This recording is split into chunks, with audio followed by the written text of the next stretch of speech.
people, they were good people and they trusted Allah subhanahu wa ta'ala.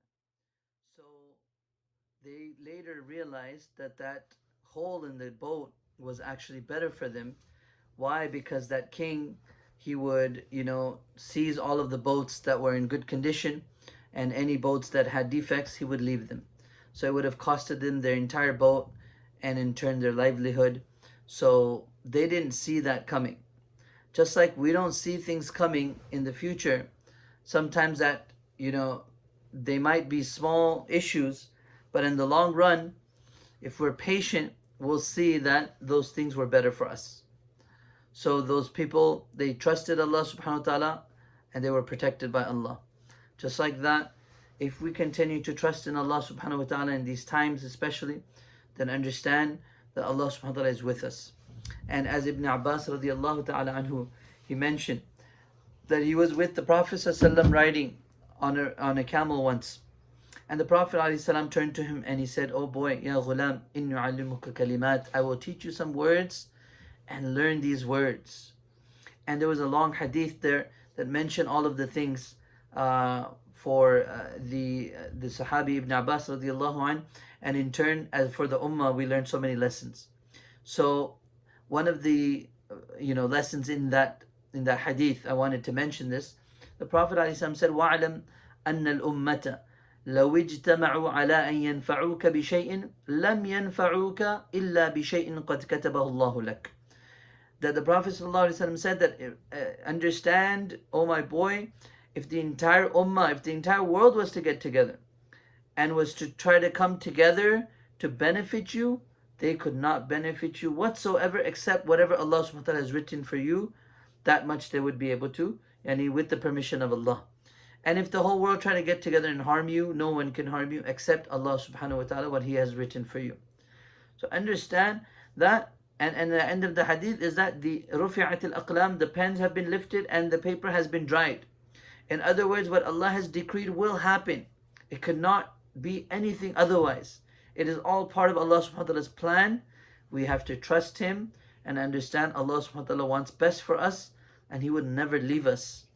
And anytime you put your reliance on the creation, you will be disappointed. You're going to be deceived sometimes. Sometimes you will just be disappointed and sad because the creation cannot do what Allah subhanahu wa ta'ala can do. Allah is the most truthful. Allah subhanahu wa ta'ala is the most able. Allah is the most capable. He's the most powerful. We are weak. Sometimes we say things and we're not able to fulfill those things, not because we're not truthful, but sometimes just because of our weakness. But Allah subhanahu wa ta'ala is the most powerful, and He is the only one that the believers should put their trust upon. Right?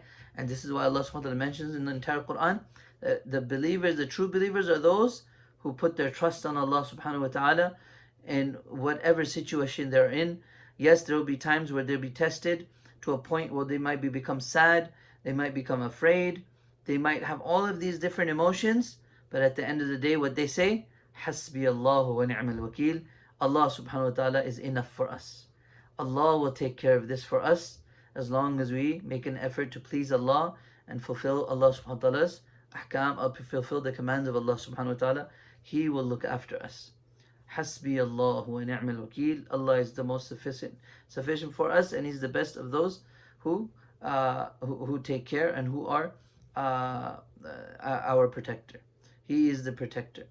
So, dear respected brothers and sisters, as I conclude, I want to say that it is the trust of Allah subhanahu wa ta'ala. When a person has this quality, then it protects them, it gives them safety from their fears, it causes them to be have hope in Allah subhanahu wa ta'ala, it causes them to become optimistic and positive.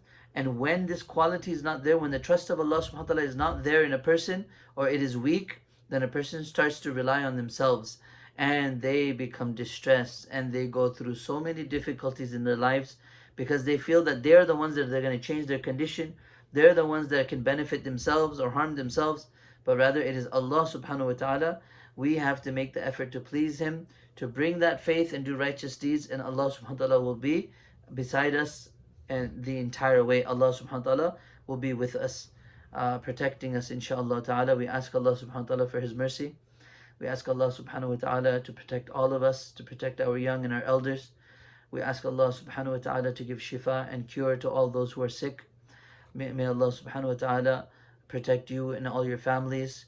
May Allah subhanahu wa ta'ala protect our brothers and sisters overseas, around the world, wherever they may be suffering and going through any difficulty. May Allah ta'ala make it easy for them. May Allah subhanahu wa ta'ala cause them happiness in their hearts. May Allah ta'ala make it easy for all of us and accept all the good deeds that we're doing. Ameen ya Rabbil Alameen. Wa sallallahu Sayyidina Muhammad wa ala alihi wa sahbihi ajma'in. Walhamdulillahi Rabbil Alameen wa jazakumullahu khair. Wassalamu alaikum wa rahmatullahi wa barakatuh.